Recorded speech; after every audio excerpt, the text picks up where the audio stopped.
The molecular formula.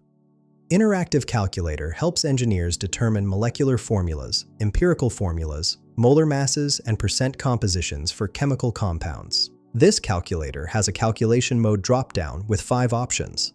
Find molecular formula from empirical formula. Find empirical formula from percent composition. Calculate molar mass from molecular formula. Calculate percent composition from formula. And find molecular formula from mass ratio. For this demonstration, I'm using the Find Molecular Formula from Empirical Formula mode.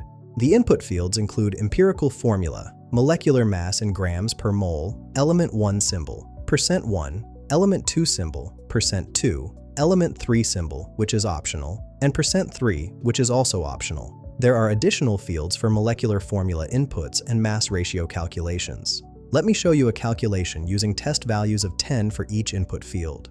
After clicking Calculate, the results show a molar mass of NaN grams per mole, indicating an error due to invalid inputs.